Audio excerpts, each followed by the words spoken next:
Je voudrais évidemment commencer par souhaiter une bonne journée internationale des femmes à tout le monde.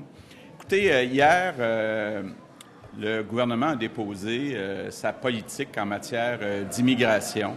On a beaucoup de questions et d'inquiétudes suite à la lecture de cette politique en matière d'immigration. D'abord, rappelons-nous que le Québec accueille 50 000 nouveaux arrivants chaque année et qu'actuellement, 30 de ces 50 000 nouveaux arrivants sont choisis par Ottawa. On l'a déjà dit, la CAQ demande de récupérer, entre autres, toute la portion qu'on appelle réunification familiale, où il n'y a aucune condition de poser aux nouveaux arrivants par le gouvernement fédéral de tout récupérer cette portion à Québec. Évidemment, le gouvernement de M. Couillard ne demande absolument rien. Il veut continuer de se contenter à ne choisir que 70 des nouveaux arrivants. La deuxième inquiétude qu'on a, ça concerne le français.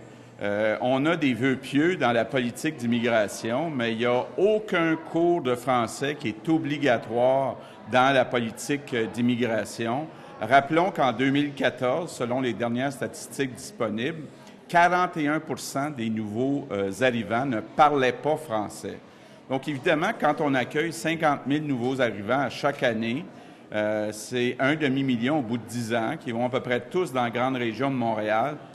Donc, c'est très inquiétant de savoir que le gouvernement de M. Couillard ne pose aucune condition, aucune obligation aux nouveaux arrivants d'apprendre le français.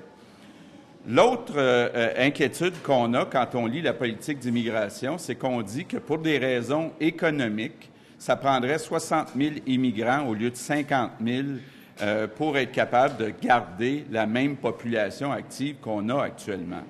Écoutez, d'augmenter de 50 000 à 60 000 le nombre de nouveaux arrivants actuellement, dans le contexte actuel, ce serait complètement irresponsable. On l'a vu avec des reportages, entre autres, de la part de Pierre Fortin.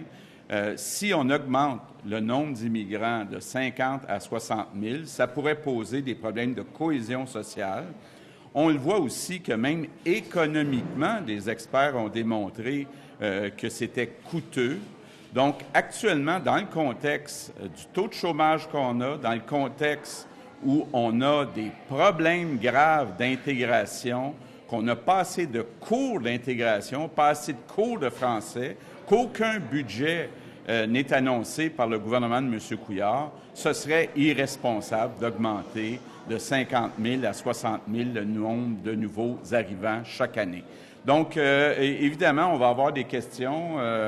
Nathalie Roy, qui est notre porte-parole, va poser des questions à Mme Veil au cours des prochains jours, des prochaines semaines.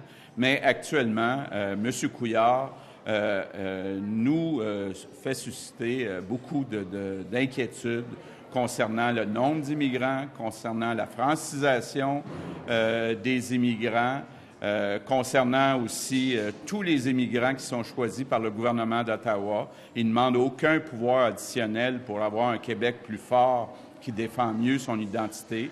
Donc, ça pose problème à notre